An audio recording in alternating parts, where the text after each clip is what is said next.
Les enzymes sont des catalyseurs très spécialisés. Nous allons essayer de voir en quoi, justement, ces enzymes sont des catalyseurs très spécialisés.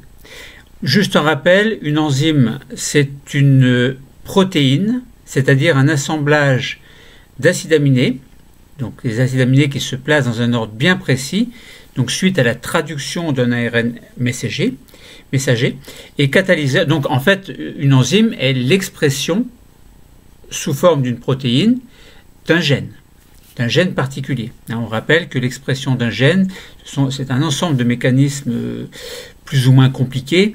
Donc on part d'un gène, la transcription nous donne un ARN prémessager qui va subir une maturation par épissage pour donner un ou plusieurs ARN messagers qui chacun vont coder entre guillemets pour une protéine différente. Donc pour autant de protéines que d'ARN messagers différents. Alors, donc les enzymes, on dit, sont des catalyseurs très spécialisés. C'est quoi une catalyse? Eh bien, c'est le fait que quelque chose peut se produire en présence de quelque chose. Bon. Autrement dit, on peut avoir des catalyseurs chimiques ou des catalyseurs biochimiques. On parle de biocatalyseurs. Eh bien, les catalyseurs sont des enzymes qui vont faire en sorte qu'un substrat va pouvoir se transformer en un produit. Donc un substrat donne un produit. Alors nous avons vu dans d'autres cours que le substrat va se lier de manière spécifique à une enzyme spécifique. Donc il va y avoir une spécificité de fixation au niveau d'un site de fixation. Et puis ensuite, il va y avoir transformation au niveau du site actif, au niveau du site de catalyse, transformation du substrat en produit. Et puis ensuite, le produit sera, donc on va avoir à chaque fois l'enzyme qui va rester fixée au substrat puis au produit, et ensuite l'enzyme va être libérée, le produit va être libéré à son tour. Donc l'enzyme agit en quelque sorte comme un fantôme entre guillemets d'une réaction. Ça veut dire que l'enzyme va intervenir dans la réaction pour permettre la catalyse, c'est-à-dire la transformation chimique d'une substance en une autre, et cette enzyme va être libérée à la fin de la réaction et va pouvoir resservir à un nouveau cycle, donc enzyme, enfin pas enzyme mais substrat donne protéine. Bon. Donc tout ça, nous en avons pas parlé longuement dans d'autres cours. Donc la structure tridimensionnelle d'une enzyme va lui permettre d'agir avec ses substrats et explique ses spécificités en termes de substrat et de réaction catalytique. Alors lorsqu'il y a une traduction d'un ARN messager en protéine, donc en séquence d'acides aminés, la structure est d'abord primaire. Et puis du fait des propriétés différentes des acides aminés, eh bien on aura un repliement jusqu'à ce que l'on obtienne une forme tridimensionnelle, donc en 3 dimensions. Et au niveau de cette forme tridimensionnelle, il y a un site actif qui est constitué par un site de fixation et un site de catalyse. Alors, donc voilà, donc nous allons essayer donc de comprendre en quoi ces catalyseurs sont des enzymes très spécialisées. Alors, on va essayer de mettre en évidence le fait qu'il y a une double spécificité des enzymes, et on va essayer d'expliquer sur quoi elles reposent. Donc cette double spécificité. Alors on peut avoir en fait une spécificité d'action et donc d'une part donc on a une spécificité d'action, mais avant cela on a une spécificité de substrat. Ça veut dire qu'il va y avoir une fixation d'une enzyme sur un substrat particulier et de manière spécifique, un petit peu comme une clé qui s'emboîte dans une serrure, on peut ouvrir la porte. Bon, là c'est un peu le même principe. Et ensuite, une fois que la fixation sera faite, eh bien, il va y avoir, pour une enzyme particulière, une action particulière au niveau du site de catalyse.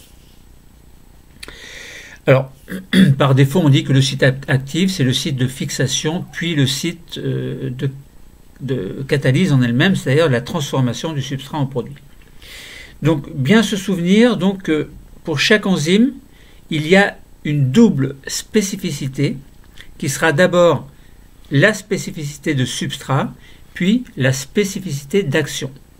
L'action, en elle-même, sera le fait que le substrat devient un produit. Alors, on peut mettre expérimentalement, évidemment, en évidence ces deux types de spécificités, et c'est ce que nous allons faire maintenant. Alors, donc avant d'en parler, donc on va voir qu'il y a différents types d'activités qui peuvent être envisagées. Bon, là, nous allons en prendre deux activités. On va voir qu'il existe une spécificité de substrat, nous allons le mettre en évidence, et puis donc une spécificité d'action. Nous allons voir que pour un même substrat, on peut avoir plusieurs enzymes qui peuvent agir, mais chacune induisant une réaction différente. Ça veut dire qu'à partir d'un substrat, on peut avoir différents types de produits. Bon, maintenant, commençons par étudier la spécificité de substrat. Alors, nous allons prendre en fait deux enzymes et nous allons essayer de voir si ces deux enzymes agissent ou non sur le même substrat. Alors, de ce fait-là, on va avoir on va prendre deux enzymes qui vont agir sur deux substrats différents. On va voir si la réaction est efficace, ça veut dire si le substrat est bien transformé en produit. Alors, nous allons prendre l'exemple donc nos deux substrats seront l'ovalbumine et l'amidon. Et nos deux enzymes seront la pepsine et l'amylase. Donc là, nous avons compris que nous avons deux substrats, deux enzymes. Et on va voir si chacune des enzymes va agir sur le substrat de la même façon. Alors, donc, on va prendre déjà la pepsine. Alors la pepsine, c'est une enzyme qui est produite par l'estomac. Elle agit sur les protéines. Donc si vous mangez de la viande, par exemple du poisson, eh bien la viande la viande, ce sont des protéines, donc des assemblages d'acides aminés, et la pepsine a pour rôle de digérer cette viande, entre guillemets, donc ces protéines, pour les transformer en unités élémentaires qui vont pouvoir passer au niveau des microvillosités intestinales pour rejoindre le sang. Et ces unités élémentaires s'appellent évidemment des acides aminés. Donc la pepsine, bien se souvenir que c'est une enzyme qui est produite par l'estomac et qui va agir essentiellement sur les protéines. Bon, alors nous le savons, maintenant dans l'expérience, nous allons montrer que la pepsine, en fait, elle agit bien sur l'ovalbumine. L'ovalbumine est une protéine. Bon, alors, voilà. Donc, comme l'amylase, elle intervient. Alors, l'amylase, c'est une enzyme qui va agir, elle, plutôt au niveau glucine. Par exemple, elle va transformer l'amidon en glucose. Alors, l'amidon en dextrine, maltose, puis en glucose. Alors, l'amylase, donc, intervient dans l'hydrolyse de macromolécules alimentaires en nutriments solubles et spécialement dans ce cas-là, au niveau des glucides. Donc pepsine, on a compris, c'est une enzyme qui va agir sur les protéines. L'amylase, alors qu'elle soit salivaire ou pancréatique, va agir au niveau de glucides. Alors l'expérience que nous allons proposer a donc pour objectif de déterminer si ces deux enzymes, donc pepsine et amylase, peuvent catalyser l'hydrolyse des mêmes substrats, c'est-à-dire ovalbumine et amidon. Alors bien sûr, nous allons voir que ce n'est pas le cas. Nous verrons que la pepsine est spécifique de l'ovalbumine et puis l'amylase est plutôt spécifique de l'amidon. Bon, on fait comme si on ne savait pas. Évidemment, là c'est un cours, donc je dévoile un petit peu les choses tout en essayant de démontrer après, par le raisonnement scientifique, comment on peut déduire la spécificité de substrat. Alors, donc le protocole expérimental en lui-même, c'est on dispose de deux substrats, donc un précipité d'ovalbumine, qui est la protéine du blanc de l'œuf. On dispose de l'empois d'amidon. Donc là, on a nos deux substrats, et on dispose de deux enzymes également, donc notre amylase et la pepsine. Et puis la pepsine agit en milieu acide, donc nous allons avoir besoin également d'un acide dilué, pas très concentré. Alors, ce que l'on fait, donc on prend 6 tubes, on prépare 6 tubes, et on réalise les mélanges que je vais vous dire tout à l'heure. Bon, dans chaque mélange, évidemment, il y a un substrat, et il y a une enzyme ou pas, et on peut mettre de l'eau ou pas. Alors évidemment, il faut faire des tubes témoins. On aura donc 2 tubes témoins. Un tube témoin pour la pepsine ovalbumine et un tube témoin pour l'amylase et l'amidon. Alors, on place les tubes. Donc je vais vous dire les mélanges après. Une fois qu'on a fait ces mélanges, on place les tubes au bain-marie à 35 degrés. Pourquoi? Parce que c'est une température qui est pas mal. À côté de 37 degrés, la température du corps humain. C'est une température d'action qui est raisonnable vis-à-vis des enzymes. Et puis on laisse les réactions se faire pendant environ 20 minutes. Et à la fin de l'expérience, on va ajouter de l'eau iodée au tube, alors que je vais vous dire tout à l'heure, ce seront les tubes 4, 5, 6. Pourquoi? Parce que c'est là où on met de l'amidon. Et l'eau iodée est le réactif de l'amidon. Donc elle prend une couleur foncée, très foncée en présence d'amidon, donc noir, violacé, foncé. Et la couleur devient très très claire lorsqu'il y a une absence d'amidon. Alors, donc on a nos 6 tubes. On met quoi dans nos 6 tubes? Tube numéro 1, 2, 3, on va s'occuper de l'ovalbumine. On va mettre chacune des 2 enzymes et dans le 3e tube, on mettra de l'eau. Tube témoin. Dans les tubes 4, 5, 6, on s'occupera plutôt de l'amidon. On mettra également de nos 2 enzymes et dans le tube numéro 6, on mettra de l'eau. Autrement dit, nos tubes 1, 2, 3, 4, 5, 6 se répartissent de la manière suivante. Commençons par 1, 2, 3. 1, 2, 3, ovalbumine. Dans le tube 1, on met, en plus de l'ovalbumine, on met de la pepsine. Donc on a dit, on s'attend à ce que la pepsine digère l'ovalbumine, puisqu'elle agit, cette pepsine, de manière spécifique sur les protéines. Avec cette ovalbumine, dans le tube numéro 2, on met de l'amylase, alors salivaire ou pancréatique, peu importe. Donc l'amylase est censée agir sur les glucides, alors on s'attend à ce que l'amylase n'agisse pas sur l'ovalbumine, qui est une protéine. Et dans le 3e tube, on met de l'ovalbumine, évidemment, et on met de l'eau. Donc ce sera notre tube témoin, simplement pour vérifier que sans enzyme, eh bien l'ovalbumine ne va pas se dégrader spontanément. Donc si par exemple vous mettez du blanc d'œuf dans un verre, vous mettez dans de l'eau, vous pouvez attendre des heures, il ne va rien se passer. Donc commençons par raisonner sur les tubes 1, 2, 3, nous verrons tout à l'heure les tubes 4, 5, 6 concernant l'amidon et les 2 enzymes et l'eau.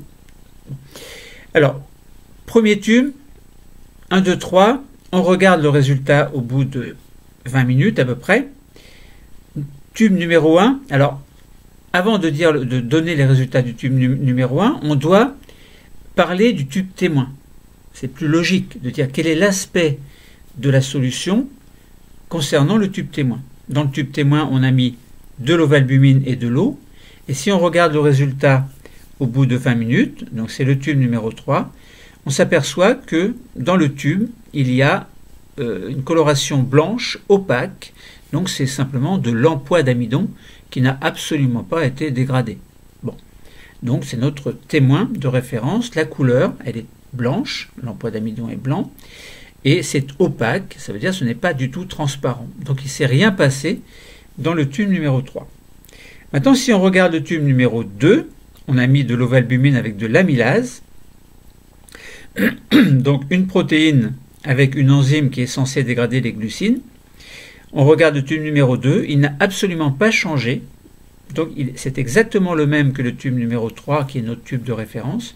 Donc on a dans le tube numéro 2 une couleur très blanche, opaque, c'est simplement notre ovalbumine qui n'a absolument pas changé de couleur. Alors tout à l'heure je me suis trompé, je vous ai dit emploi d'amidon, c'est pas emploi d'amidon, attention, c'est ovalbumine. Bon, ça m'arrive de faire, je parle vite, alors ça m'arrive de faire des erreurs, rectifiez de vous-même, que ce soit cette vidéo ou d'autres vidéos. Alors bon, réagissez quand même de manière scientifique. Bon, ça m'arrive de faire des erreurs, heureusement, sinon je ne serais pas humain. Alors ensuite, ovalbumine et pepsine, dans le tube numéro 1, on voit que le tube, il est clair, donc le contenu, la solution est tout à fait claire, transparente, presque transparente en tout cas, et en tout cas ce n'est absolument pas le blanc que l'on a vu tout à l'heure, qui correspondait à de l'ovalbumine, qui n'avait absolument pas été digéré. Alors ça m'embête d'avoir fait cette erreur de raisonnement tout à l'heure, là, Bon, maintenant vous rectifiez, tube 1, 2, 3, c'est l'ovalbumine. Hein. Si j'ai parlé d'emploi d'amidon, c'est pas ça, hein, c'est ovalbumine. Donc voilà, donc dans le tube numéro 1, on s'aperçoit que, et en comparaison avec le tube numéro 2, où on a mis de l'amylase, eh bien que la pepsine a bien digéré l'ovalbumine, donc la protéine, alors très certainement en acide aminé évidemment, très certainement, c'est une hypothèse qui est sûre en fait, puisqu'on sait que l'ovalbumine c'est un assemblage d'acides aminés. L'ovalbumine en elle-même c'est une protéine, donc un assemblage d'acides aminés. Donc c'est sûr que si la pepsine a digéré l'ovalbumine qui est une protéine, un assemblage d'acides aminés, c'est sûr que les nutriments seront des acides aminés. Bon. Donc voilà, notre pepsine a bien assuré son rôle de transformation de protéines en acides aminés. Maintenant, nous allons nous occuper... Alors, juste une parenthèse, on s'aperçoit que l'amylase n'a pas agi sur l'ovalbumine. Hein. Bon. Donc apparemment, il y aurait une spécificité d'action de la pepsine vis-à-vis de son substrat qui est l'ovalbumine, et pas de spécificité d'action de l'amylase. L'amylase n'a pas agi. Alors, pour les tubes 4, 5, 6, concernant l'amidon. Alors, dans le tube numéro 6, on met de l'amidon et de l'eau. Et on s'aperçoit au bout de 20 minutes, quand on a ajouté un petit peu d'eau iodée, eh bien que la coloration de la solution, elle est tout à fait, elle est noire. Elle est très très sombre, noir-violette. Bon, là, dans mon tube, on voit c'est très noir. Alors, ça dépend de la concentration d'amidon et ça dépend de la quantité d'eau iodée que l'on met également. Alors, je crois que j'ai encore fait une petite erreur. C'est l'eau iodée qui est le réactif de l'amidon. Hein. Je ne sais pas si j'ai dû dire une bêtise. Alors, donc, dans le tube numéro 6, on met de l'amidon et de l'eau. On s'aperçoit que l'amidon n'est absolument pas transformé au bout de nos 20 minutes. Donc, c'est normal, c'est notre témoin. Dans le tube numéro 5, alors on va plutôt passer au tube numéro 4, on a mis de l'amidon et de la pepsine. La pepsine, on se souvient que ça digère plutôt les protéines. Et on s'aperçoit dans le tube numéro 4 que l'aspect du tube est absolument le même que celui du tube témoin numéro 6. Donc ça veut dire que la pepsine n'a absolument pas digéré l'amidon. Et dans le tube numéro 5, on s'aperçoit que la couleur elle est transparente. Il n'y a plus de noir. La couleur elle est orangée transparente. Donc ça veut bien dire, apparemment, puisqu'on a mis de l'eau iodée également, et il n'y a pas de réaction d'eau iodée de manière, enfin, il n'y a pas de coloration violette foncée, c'est orange, c'est un petit peu orange. Et donc ça veut dire que dans le tube numéro 5, il n'y a absolument plus d'amidon, puisqu'on se retrouve avec de l'eau iodée qui a sa couleur orangée, normale. Donc voilà, donc là on remarque que la pepsine n'a pas agi sur l'amidon, que l'amylase a agi sur l'amidon. Si on fait le bilan des résultats que l'on va exploiter dans les tubes 1, 2, 3, 4, 5, 6, eh bien, en référence avec nos deux tubes témoins, on s'aperçoit que la pepsine et l'amylase ont catalysé ces substrats en produits, et ceci de manière spécifique. La pepsine n'agit que sur l'ovalbumine, l'amylase n'agit que sur l'amidon, et donc il y a une spécificité d'action, spécificité de substrat en fait, et on imagine qu'il y a eu au niveau du site actif la fixation de manière spécifique de la pepsine sur l'ovalbumine, une fixation de manière spécifique de l'amylase sur l'amidon, et ensuite au niveau du site catalytique, eh bien, chacune des deux enzymes a agi de manière spécifique pour transformer l'ovalbumine en acide aminé et pour transformer l'amidon en glucose. Autrement dit, notre substrat ovalbumine donc c'est fixé à la pepsine, donc pour former un complexe ovalbumine-pepsine, donc au niveau du site de fixation. La pepsine a catalysé la réaction en permettant la transformation, donc la digestion de l'ovalbumine en acide aminé. Donc on a pepsine, acide aminé, puis libération de la pepsine. Nos acides aminés sont complètement libres et la pepsine peut agir à nouveau sur une nouvelle protéine. Concernant l'amylase, c'est un peu le même principe. L'amylase s'est fixée de manière spécifique sur l'amidon, formant un complexe amylase-amidon. donc au niveau du site de fixation. Ensuite, site catalytique, l'amylase a permis la transformation de l'amidon en glucose. Puis, donc au niveau, donc on a une réaction donc enzyme-produit. Enfin, on a une fixation toujours enzyme-produit, mais la réaction substrat donne produit au niveau du site catalytique. Et ensuite, libération de l'amylase et du glucose. Et l'amylase peut agir à nouveau sur une autre molécule. Voilà, donc là, on a bien mis en évidence la spécificité de substrat. Alors ensuite, on a une intuition historique que l'on pourrait lire, que vous allez pouvoir trouver, qui date de 1894, qui a été écrit par Emil Fischer, qui a pressenti qu'il y avait une spécificité d'une enzyme par rapport à son substrat. Je ne vous lis pas l'article, je vous laisse le retrouver. Mais donc c'est un petit. Donc, lui, Emil Fischer pensait qu'il y avait une spécificité d'action telle que il y avait une enzyme qui se fixait sur son substrat de manière spécifique, à la manière d'une clé que l'on met dans une serrure. Bon. Alors vous pouvez vous amuser à faire une visualisation moléculaire du mode d'action de la pepsine. Donc vous avez la pepsine sur LibMol, un logiciel par exemple. Bon.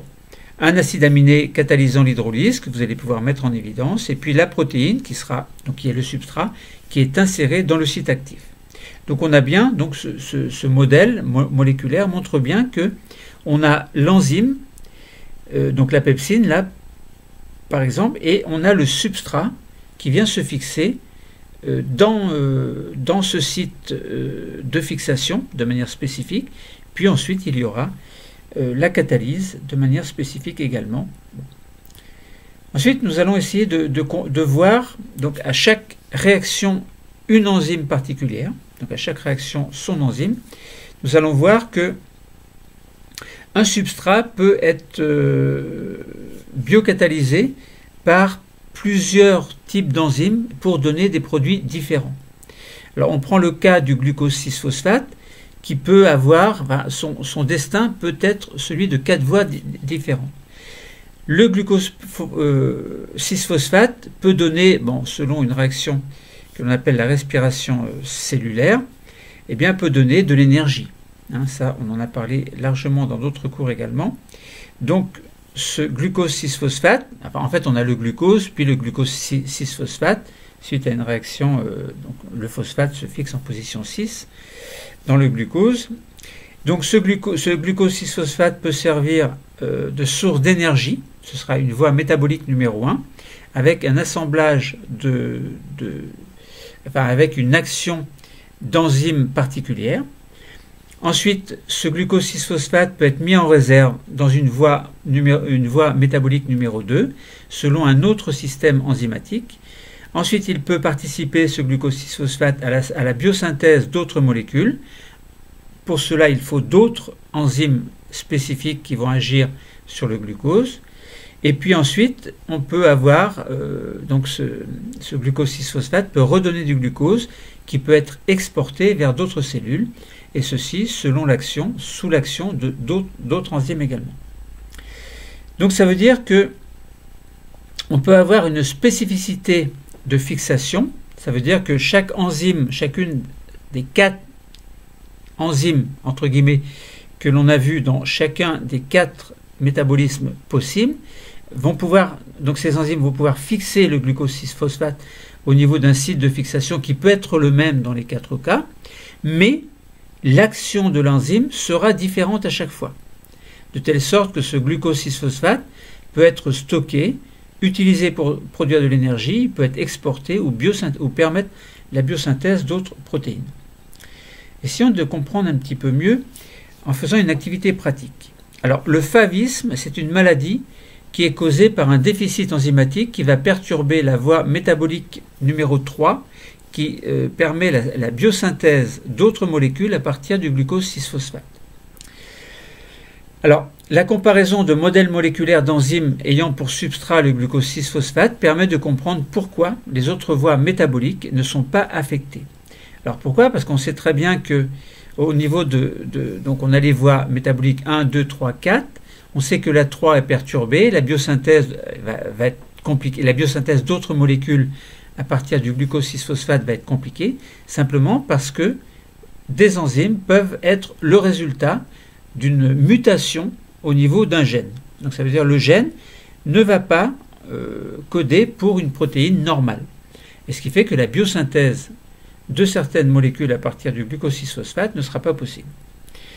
Alors, donc dans le protocole d'exploration, il faut utiliser par exemple un logiciel de modélisation moléculaire. Il faut sélectionner le substrat et l'afficher en bâtonnet.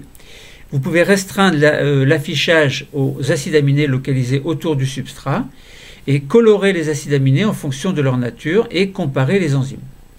Donc là, on voit très bien que il y a un problème au niveau des acides aminés qui ne sont pas forcément les mêmes. Ça veut dire que vous allez avoir au niveau du site, alors pas forcément de fixation, ça peut être le site d'action en elle-même, le site catalytique. Eh bien, les acides aminés au niveau de ce site actif entre guillemets ne seront pas forcément les mêmes, ne sont pas les mêmes d'ailleurs, et ça peut expliquer qu'une simple mutation va induire une modification des propriétés de certains acides aminés qui vont faire que la voie numéro 3 n'est plus possible. Autrement dit, on parle bien de favisme. Le favisme, c'est un problème que certaines personnes vont rencontrer, plus ou moins gênant. Bon, donc si on résume un petit peu, on a vu que la pepsine et l'amylase, ce sont deux enzymes qui vont catalyser des réactions d'hydrolyse de macromolécules. On a constaté que la pepsine n'agissait que sur l'ovalbumine, mais elle n'agissait pas sur le glucide qui était l'amidon. L'amylase, elle, agit sur l'amidon de manière spécifique, mais n'agit pas sur l'ovalbumine. Cette expérience a donc bien mis en évidence ce que l'on appelle la spécificité de substrat. Une enzyme n'agit que sur un substrat déterminé, c'est celui qui a une forme particulière, qui est adaptée à celle de son site actif. Autrement dit, on revient toujours sur la notion de site actif. Par défaut, moi je vous dis que le site actif, c'est le site à la fois de fixation et le site de catalyse. Bon. Et ensuite, si on voulait comprendre qu'un substrat peut, selon le type d'enzyme, donner un produit différent, on a compris que les enzymes présentées dans la deuxième partie du protocole, elles agissaient sur le même substrat, qui était le glucose 6-phosphate, et les deux modèles moléculaires montraient que ces deux enzymes possédaient chacun un site dans lequel le glucose 6-phosphate pouvait se fixer. Pourtant, elles n'avaient pas le même site actif, la composition en acides aminés n'était pas la même, c'est ce que nous avons vu à l'aide du logiciel de modélisation. Donc, pas le même site actif, la composition en acides aminés n'est pas la même, donc les acides aminés actifs n'étant pas les mêmes, ils ne permettent pas la réalisation de la même réaction chimique chez les deux enzymes. Donc chaque enzyme a donc une spécificité d'action, ce qui veut dire qu'elle catalyse une réaction chimique bien déterminée et transforme le substrat en un produit, lui aussi bien déterminé. Donc on a bien la notion de spécificité. Bon, voilà, donc là on a bien compris que précédemment on avait 4 voies métaboliques, elles faisaient appel à des enzymes spécifiques, et c'était la raison pour laquelle la voie numéro 3 qui permettait en théorie la biosynthèse d'autres molécules n'était pas donc ces 3 voies n'étaient pas affectées, tandis que cette 4e voie était affectée. Bon, voilà, donc là on a bien compris que les enzymes sont des catalyseurs très spécialisés. Ce sont des biocatalyseurs dans le cas du corps humain. Alors c'est dont on parle de biochimie.